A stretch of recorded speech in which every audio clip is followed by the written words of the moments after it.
name's Don Downey. I'm the NESAF treasurer and the program committee chair for this meeting. Really appreciate your attendance. I'm going to just cut right into our first speaker. Coeli Hoover is a research ecologist with the U.S. Forest Service Northern Research Station in Durham, New Hampshire. She's an ecosystem ecologist focused on studying forest carbon estimation and management at the stand and landscape scales, and conducts studies on the effects of management practices on forest carbon. Let's offer a warm welcome to Coeli.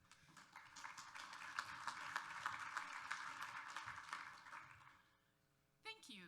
I do really enjoy talking about forest carbon, and I've sort of started to develop a tendency to go a bit rogue. So as I was getting ready this morning, I thought what I would do is I have a bunch of slides, but I'm going to give you a chance to choose your own adventure as to what I spend a little more time on. So how are people on nuts and bolts of forest carbon dynamics? You kind of sort of good, know a bit, heard some stuff, read some stuff. So what my question is for you is, given the storytelling component of the plenary tomorrow and the theme of the meeting, I thought I would give you a choice between if you wanted to spend a little more time on nuts and bolts and tech stuff, or if you would prefer to spend a little more time on ways we can talk about carbon and communicate and tell our story. So this is you choosing your own adventure. I'm going to show you my trail map here. This is in a weird view. I think I'm not in slideshow view up here. So is it responding to your, There we go. Yeah. So that's the trail map of the topics I want to cover. So show of hands for people who would like a little more of the techie stuff. No wrong answers. Okay. And a little more talking about. All right. So that means I'm going to kind of just whip through the trail map here. But the first thing I want to say, and I always joke that I'm going to talk myself out of a job, if you are talking about offsets, which I'm not going to get into carbon markets today because that's just really dynamic. If you want to chat later, and I'll be here for most of tomorrow, that's great. That reporting has a lot of requirements, and it does get super technical. But for most of us, with what we're talking about, estimating carbon in the woods, don't panic, this is absolutely not rocket science, and so one of my goals is to help you realize that you know that. So, forest carbon basics. Here we go. 101, right? Photosynthesis. One time I forgot to mention that. I've been doing this for, I hate to say it, over 20 years, way before it was cool. And one time I didn't mention photosynthesis, and someone had been wondering the whole time, and I felt bad. So, of course, all plants are pulling carbon out of the atmosphere. They're fixing the energy of the sun. They're using water, and they make a bunch of stuff. Mostly we're talking about wood. So this carbon is temporarily removed from circulation in the atmosphere, right? It's sequestered, and this slows the rate of carbon accumulation. Now I'm going to make this point a few times because I think it gets overlooked. U.S. forests are currently a carbon sink in the aggregate. We have to do this reporting every year under our international obligations for the UN Framework Convention on Climate Change. And I just checked with Jim Smith last week, who does some of this work. So last year's report, U.S. forests were offsetting 12.4% of U.S. greenhouse gas emissions. That's a hefty number, and it bounces around. But we can't take that for granted. It's not a given. Here are our major greenhouse gases. The ones you see in black all do interact with forests, and I've listed in green how that happens. You'll see those numbers, GWP. Anybody seen anything like that before? That's a warming potential. So these all have different warming potentials, and EPA gives a range, but nitrous oxide, for example, I have 265 there, so every molecule in nitrous oxide packs the warming punch of 265 molecules of CO2. So they're in different quantities in the atmosphere, but there are different impacts. And then the ones in red are made by humans. And forests don't interact with them, but some of them have warming potentials that are over 500. So the next slide I'm going to show, this is a little bit of audience participation. And I show this slide not just because the shape of this curve is pretty scary. This is from the Mauna Loa Climate Observatory. A lot of you have probably seen this. But I want you to look at the wiggles. And you can see them. Anybody know what those wiggles are? Raise your hand if you know what the wiggles are. Right. So this is in Hawaii. So this is leaves off and leaves on in this hemisphere. So I like to show this slide because while we're not going to plant our way out of the climate crisis, forest ecosystems are superheroes. They have the superpower of and clearly one of the things they're really good at is taking up carbon because you can see those oscillations really clearly. So I just think that's a nice way to show the important role that forests have. I'm not going to spend a lot of time here. I am an ecologist, which means I do love a good box and arrow diagram.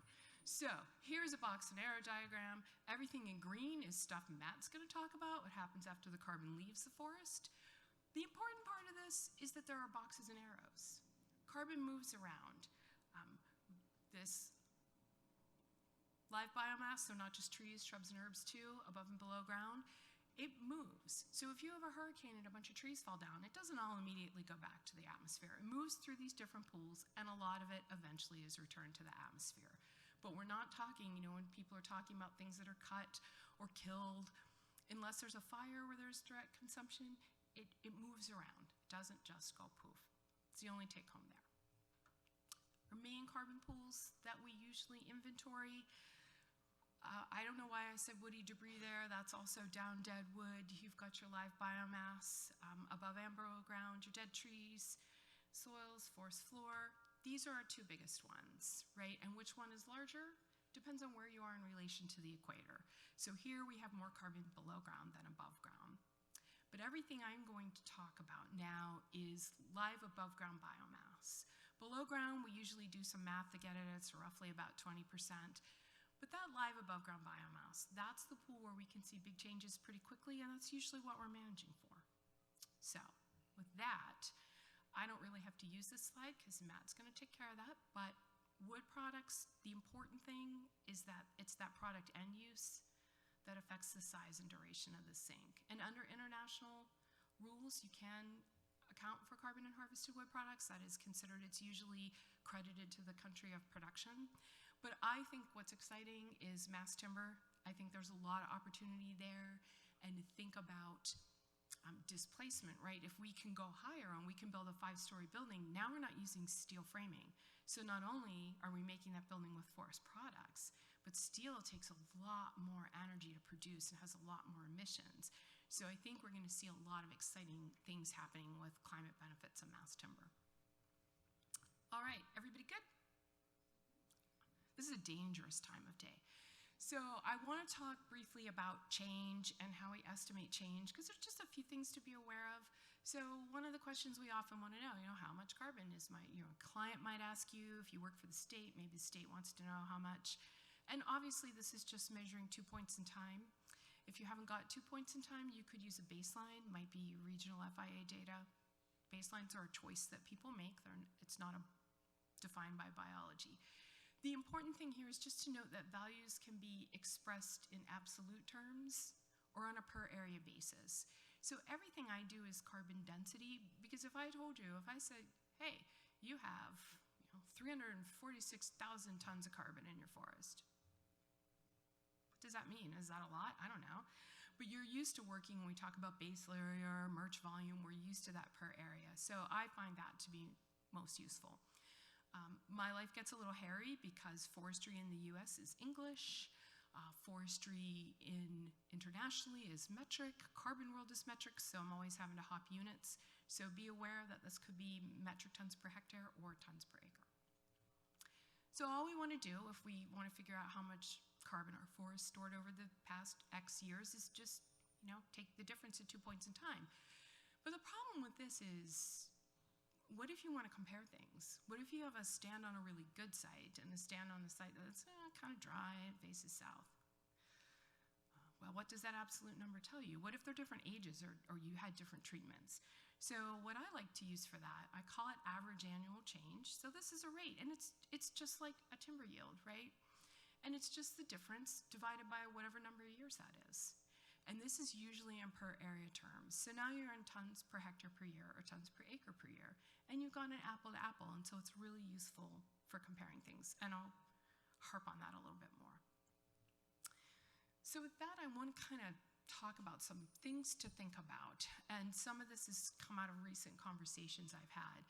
I did a highly scientific poll of talking to a handful of colleagues. And words really matter. So we're hearing the word sequestration a lot because that's a big term in carbon world. But I've started to move to recommend that people maybe not use that word so much. And the reason is that it can be used in some different senses. Maria's probably, she's heard me say this, I see her smiling. USGS defines it as uptake and storage, which makes a lot of sense, and that's correct because they're not dealing just with biology, but also other kinds of geologic. But people will often use it in either sense, and I reviewed a document for someone last year where they had used it in 3 different ways in the span of like 1.5 paragraphs. So I'm encouraging people to be really clear, either define the sense, or if you're talking about uptake or accumulation, say uptake or accumulation. If you're talking about standing stock, then say that. Let's just be careful to be clear and be aware that that word gets used in a lot of different ways. Another warning about units, they're kind of a mess. The abbreviations vary. Just make sure you know what units you're in. And then just CO2 equivalents. I noticed slides in the prior session. You'll see an E after that. You'll see CO2E. So everything I'm going to talk about is carbon because I'm talking about carbon in the woods. When you're getting into sort of an offset or reporting, you might see everything on the basis of carbon dioxide. So if you see that little E, just know that that's a little different. Now for my soapbox. This has been my soapbox since, I don't know, 2001. My original soapbox, stocks and rates. 2 sides of the forest carbon coin. And I've been in discussions where people are talking past each other and they're arguing, and it turns out one was talking about stock, one was talking about rate, and they didn't know it. So this is sort of the basis of a paper I did with Susan Stout in 2007 with thinning and stand structure that I think really surprised some folks. I want you to focus on the green. That's above ground live biomass. So all of these stands look the same, and they were treated thin to 70% relative density. I'm showing above, below, and the control. And this was done to inform a decision support system for managing Allegheny hardwoods. So here, we're looking at this. This is stock in 2000. Study was started in 75. This is a snapshot. It's your carbon in the bank right now. I've got it here in density because that's what I always do. You could do it in absolute terms. This doesn't tell you anything about what happened before. It doesn't tell you if those stands look the same in the beginning. It's a snapshot of what you've got right now, your bank account statement. So keep those green bars in your mind for a second. Now I'm going to show you the rate for the entire duration of the study up to this measurement. The study has been continued. So this is the stock side of the equation. Now this example is a little more dramatic because the thin from above is what we affectionately refer to as the high grade from hell, which is not a pretty place. Tons of carbon per acre per year. That's a little bit of a different piece of information. And this is why I really get on my soapbox about if you have the data, look at stocks and rates. Is one better than the other? No. Depends on your information needs and your objectives. But they're telling you different things, and I think it's really important to look at both of them.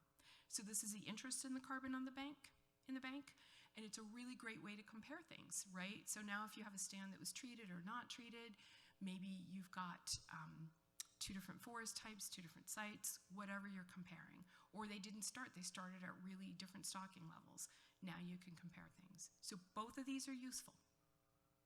Stock and net change, you just need to know what is there now, or you need to know how much it stored over a certain time interval. And then average annual change when you're comparing, when you want to look at the rate of change and you're comparing them, comparing anything. So that's soapbox number 1. Just another reminder, this forest carbon equation, any forest can be a sink or a source. Canada last year, think Canada's forests last year were a sink? We see some forests in the Southwest that are currently not sinks because of drought and fire and disease. So it can change back and forth, depends on a whole lot of things. I've got a partial list of variables there. Again, in the aggregate, US forests are a carbon sink, but we can't take that sink power of forests for granted. With that, I'm going to step back a little bit, and what does this actually mean when we sort of get into the woods?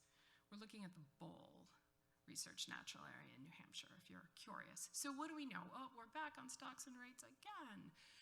Young forests don't have much carbon in the bank, but they grow really quickly. So using the equations from Jenkins et al., in 2003, 2-inch sugar maple, 7.7 pounds. Okay, so high interest rate, low amount. Older forests, right? We all know this. A lot of carbon in the bank, they're not growing as quickly. Those trees aren't growing as quickly. So 2-inch sugar maple, 7.7, 12-inch sugar maple, 421, 18-inch sugar maple, there we are up at 3,200. So we've got, I like to retirement portfolio. So your old forests, that's sort of your CDs and your savings account and that sort of thing. And then your younger forests are like your stocks and bonds. So Jim Smith and I just had a paper come out last winter looking at stocks and rates. And so here we are in Vermont where we're having a lot of this kind of conversation. So this figure has been getting some traction. Northeast is not just New England, it's defined a little more broadly. Does this surprise anyone who spent any time in the woods? No. So the left axis, we've got tons of carbon per hectare. Right, the right axis, we've got the rate. We've got tons of carbon per hectare per year, and those are the bars. So this is FIA data. This is live above ground biomass carbon. And this is what we expect from forest stand development when it comes to live biomass. Older forests do continue to accumulate carbon, but a lot of that is in those non-living carbon pools. So again, two sides of the same carbon coin, right? A little bit about time scale. I'm going to circle back to that. This is from a crop tree thinning study on the Bartlett experimental forest, and this is about time. So these are rates, heavy crop tree, light crop tree control. And if you look at the black bar, that was all the measurements that were available when I worked this up. The stand has been treated and measured again. The green is that time period right after the treatment. So, right, this gives you a different picture. That time scale matters. There's no right and wrong. So over the long term, I've looked at a lot of data from these thinning studies from different experimental forests where we just have decades of tree-by-tree data. And what I see is unless you did something dramatic like that thin from above, usually over the long haul, those plots wind up with about the same amount of carbon in them. But that rate of accumulation is often really different, especially in that period after treatment. Again, does this surprise anyone? No. So the question is, are your goals short-term or long-term? And that's going to be, there's no best, whether you want to emphasize the stock part more or the rate part more or find an optimal mix, it comes back to your objectives like anything else in forest management. So sometimes people have come to me and they said, oh, this is so complicated. I heard this person talk and they just talked about how complicated it was, and I don't know if I feel like I can talk about this. So this is from when I did some work at Gifford Woods State Park. If we were standing in front of this tree, I bet a fair number of you could confidently give me a diameter estimate, right? I bet a bunch of you'd be pretty comfortable giving me a basal area estimate, right? And I bet some of you would even kind of give me a rough scale on it and give me some merch volume estimate. Because you've done this and you've calibrated your eye and you know this system. So here's where I go back to talking myself out of a job. Carbon, 50% dry biomass, generally. Above ground tree biomass, it's based on total volume. What's total volume? Merchantable volume plus all the stuff that isn't merchantable: tops, branches, stumps, rough, rotten coal. Why am I telling you this? Because everything you know about volume applies to carbon. You've got this. I had a phone call from a forester in Pennsylvania last year, and he works on Bureau of Forestry lands, which are all certified.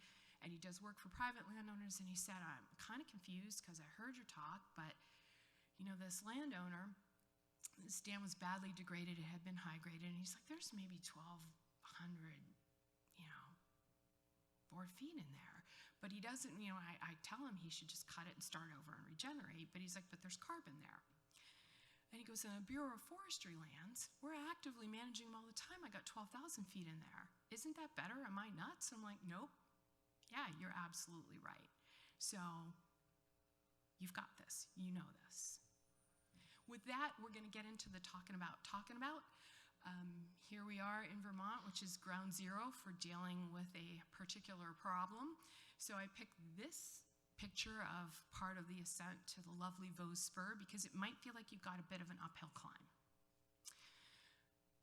But now we're going to talk about maybe some ways that we can change that frame and maybe make that discussion a little more productive. So we've got this challenge, heard about it earlier in the prior session. We've got this tension between scales, right? We've got to do projects, we're at that stand scale, but really we need to plan and think at the landscape level because that's what makes sense. And in terms of climate and carbon, we really need to back up and think about what the atmosphere sees. So if you're accounting for a project and you're making a 5-acre opening, well, how do the carbon dynamics on that project come out? I mean, you lost carbon on 5 acres. Did the atmosphere see that? No. So we tend to do a lot of entity and higher level. We don't work down at this project scale because it doesn't make biological sense. But that's where we are, so we focus on that. I also think as humans, we have a bias toward framing things in this win-lose, either or. And I would urge you to resist that because a lot of things are both and, especially when we back up to that landscape level. Again, someone else said that in the session before this, that these trade-offs, we want to manage them up at this landscape level. Also, we think a lot in terms of maximizing. And I'll hear people say, well, how do I store the most carbon? How do I maximize carbon storage? But over the past few years, I did a lot of work with an emerging program with the Forest Service called the Carbon Partnership Program, looking at avoided wildfire emissions in the West. And also my work with the National Climate Assessment has really got me thinking and sort of shifted my frame. And so I think it's maybe more useful to think about optimizing. Like we can't maximize stocks and rates, right? It's not possible on every acre. But we're managing for a lot of objectives. So maybe we want to frame that we're looking for an optimal solution, not an either or.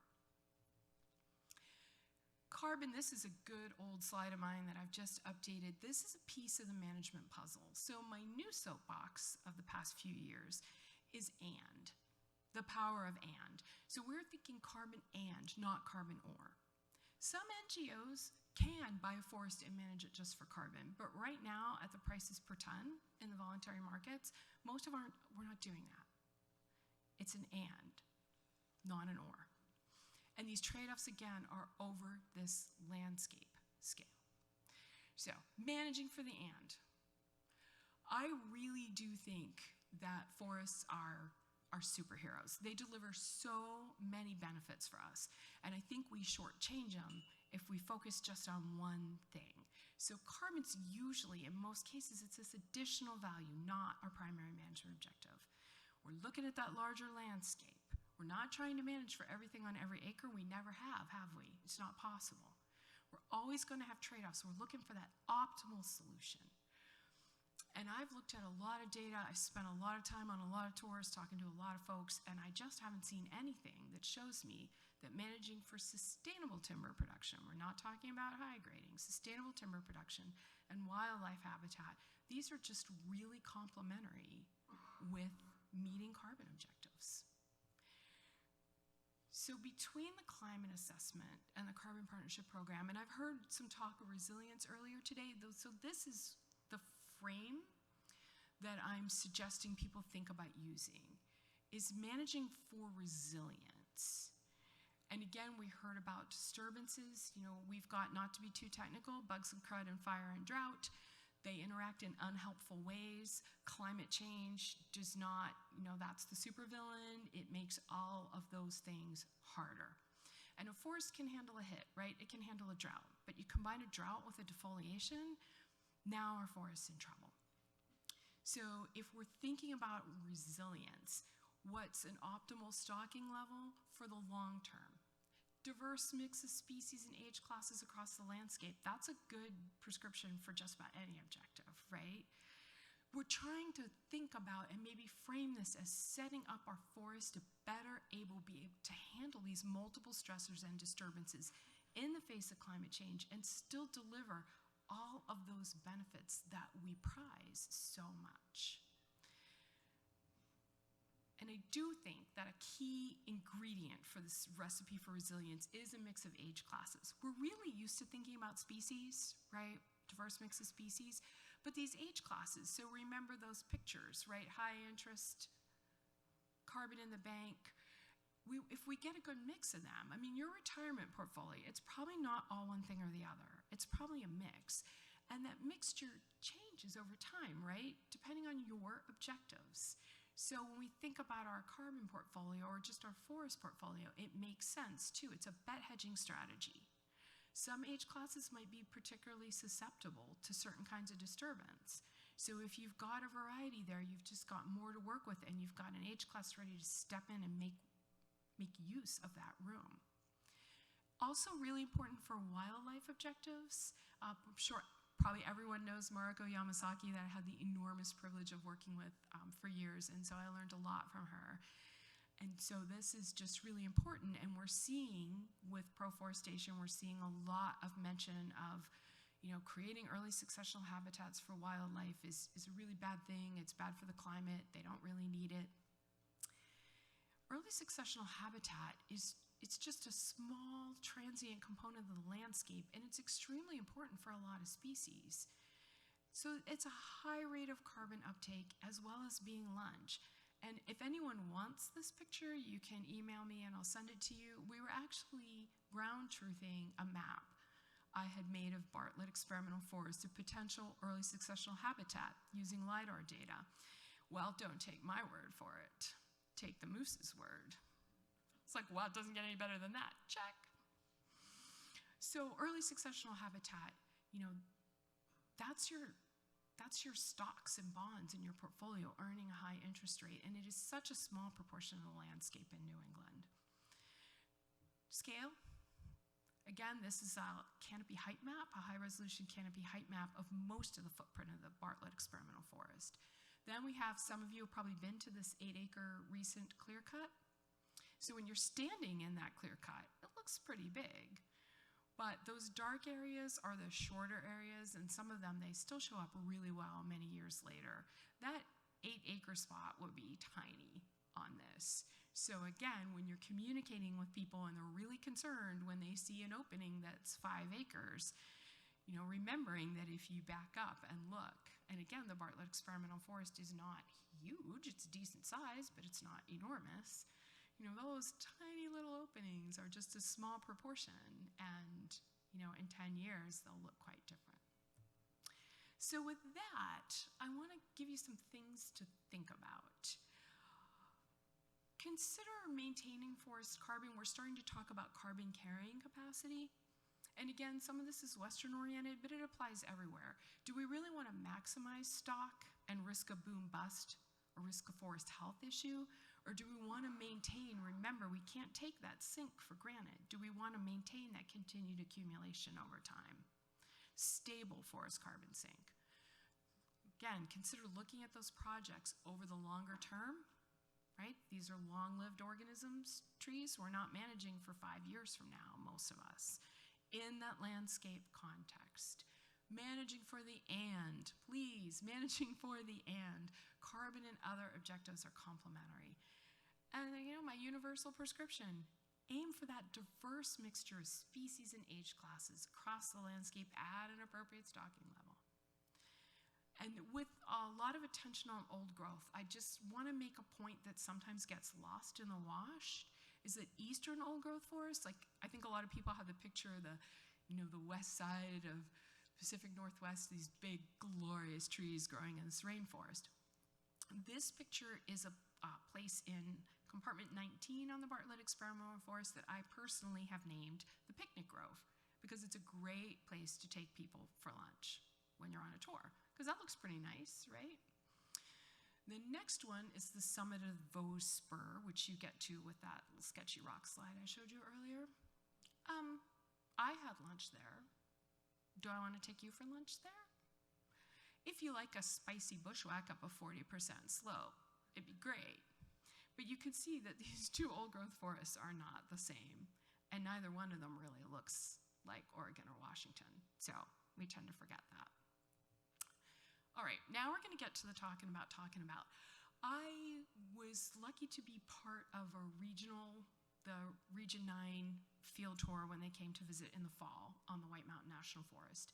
And I did my whole spiel about managing for the and. We had 7 minutes, so I had to go fast. And I took this storytelling approach. And in the questions, somebody said to me, and it kind of broke my heart, he said, well, we feel that we don't have credibility, so we use our partners to communicate our message. Okay, I'm gonna ask you, did anybody go into this business for the glamour? The big bucks? The cover of Vanity Fair? The paperwork? No? Did you get into this because you freaking love forests? Wear your heart on your sleeve. Tell your forest story. Geek out. It's okay. That's where your credibility comes from, right? I sweat and swear my way up some of these mountains, gaining 2,000 feet of elevation in a half mile. But I get up into that subalpine zone and I love it. Am I worried about climate change? Yeah, but I get up there and I'm like, I'm gonna fight for this system. I'm gonna fight for these forests. And your credibility, how do you expect a member of the public to care if you don't show that you care? I think sometimes we want to seem like we're very professional and credible, but I would urge you to tell your forest story to show your love of forests. And that is a great way to connect and to build that trust.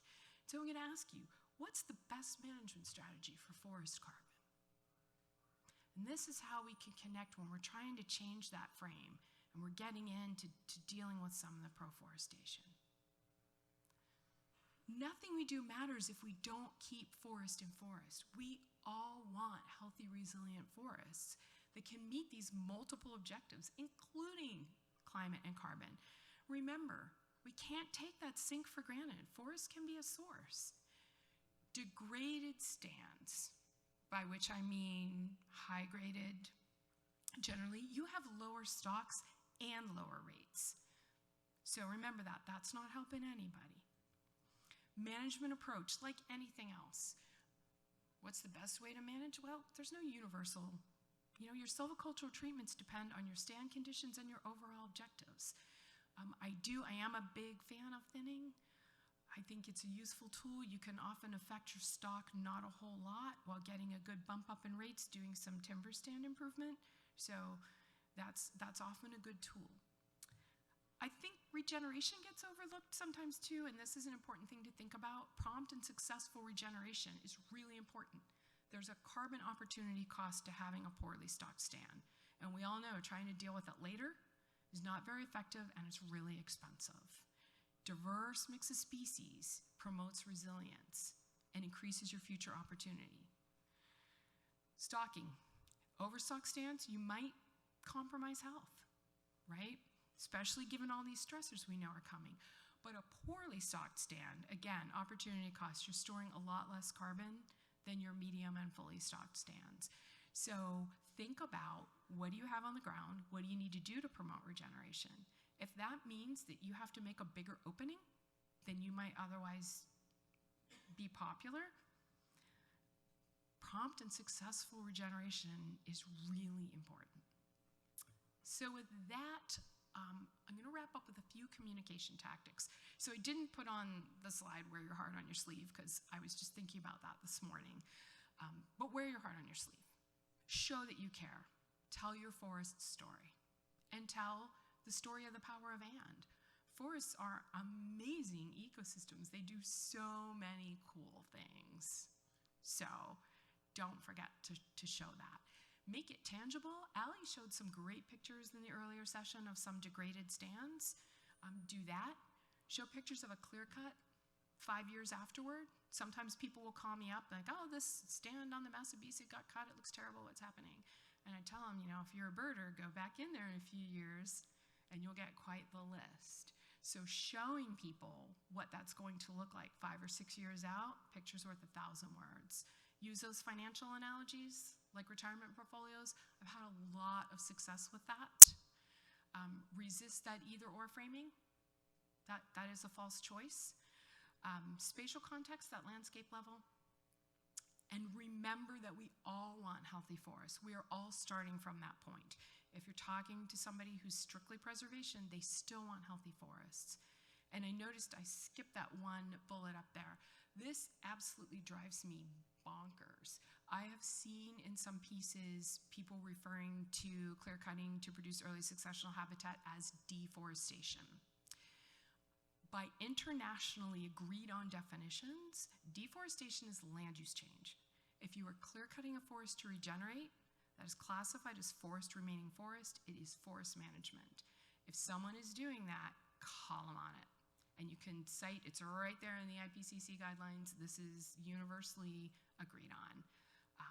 But that's just some of these things that I think have been helpful in kind of shifting the frame and moving away from this either or really kind of contentious framing. It's resilience, healthy forests, multiple benefits, spatial scale, either or. So I have a tiny bit of time left for questions. And you can catch me afterward. I'll be here for a chunk of tomorrow. Love to talk about this stuff.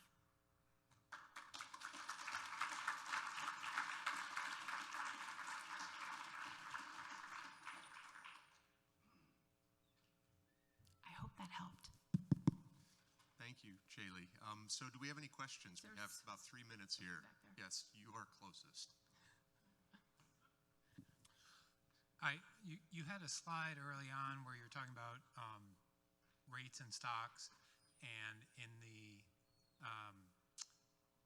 post-harvest, post-high grade slide, the below ground stocks had a rate that was sort of through the roof, and the above ground had a negative rate. Why was the below ground rate so high? So that was all live above ground carbon, actually. That was just above ground live biomass carbon. The high grade, the thin from above was a negative rate. What happened there was the first time they thinned that, a lot of sugar maple in there, went into thinning shock. Right. And then the second treatment, by the time the third time it was a little better. So they actually they couldn't make use. The trees had been suppressed, and they couldn't make use of the space. So above and below was thinning from above, thinning Yes. from below. Okay, I misunderstood. Sorry about that.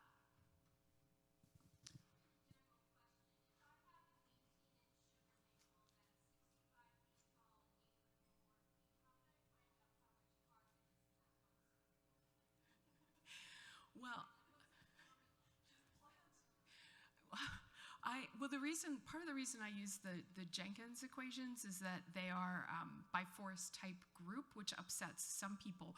But I work in different places, so I'm a fan of just being universally wrong everywhere. And when you pick and choose biomass equations, now you're wrong in like 6 different ways. Also, the Jenkins equations don't need height, which is hard to come by in the East.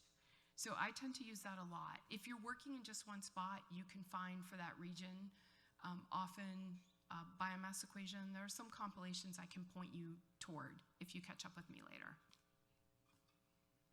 Board feet are really hard to convert from. Don't ask me to do that. Any other questions? Sure.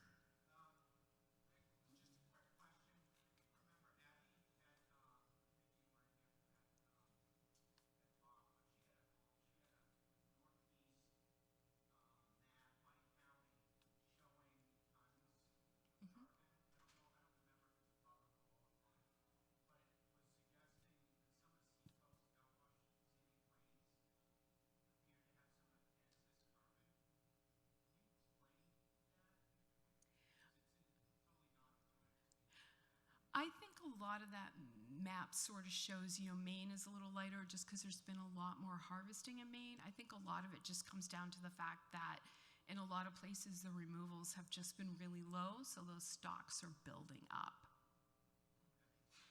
that's just my guess based on the last time I kind of took a deeper dive into the FIA data.